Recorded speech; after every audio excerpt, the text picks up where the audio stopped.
Shadow of Mordor, this is a game that when it came out, a lot of people point to it and said, this is the start of what next gen is going to be. Is that ring true? Absolutely. I remember a lot of people hearing about this game before they got their hands on it, thought, the Lord of the Rings game seems a little late. But also, just from the gameplay videos we've seen, seems a little Assassin's Creed-y or a little Batman-y, the Arkham system. Games. And then we got to play it just before E3, and it was like, no, this is a revelation, right? The Nemesis system, and I began to understand that the comparisons to Assassin's Creed and Batman, well, they're not that bad. If you're going to steal from games, like those are pretty good ones to steal from. So the fluid combat and the sense of open exploration, and then the Nemesis system, which was the real next-gen feel for me for that game. I was surprised in talking to the guys who made that game that there are a lot of people on the development team from sports gaming backgrounds, right?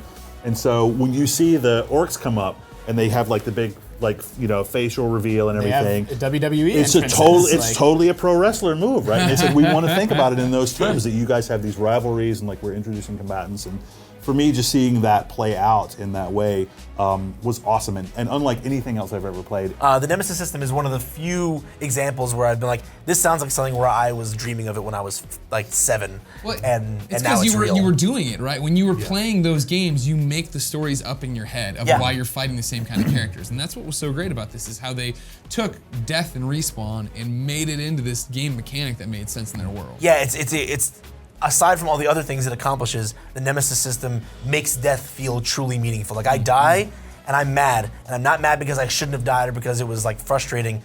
I'm mad because this guy just made his paycheck off of my death, and I want him to answer for it. Yeah. And that's a total sports moment, right? Like that vengeance, that sense of a rivalry. Yeah. And you think about, in contrast, in Dragon Age, when you're fighting the Templars or the Venatori or whatever, like they're just standing around a campfire waiting for you to show up and kill them, right? Yeah.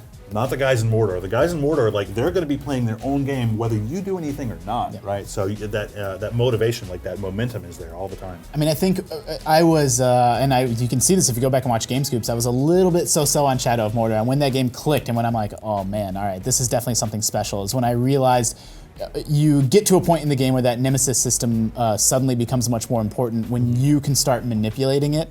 And this is a game where it sort of fulfills the dream of sandbox games where you truly can, the game just turns you loose and it says you have to take down this war chief. And then it's up to you to decide how to do it. Like maybe you can mind control all the archers and then flip the switch and let him attack that way.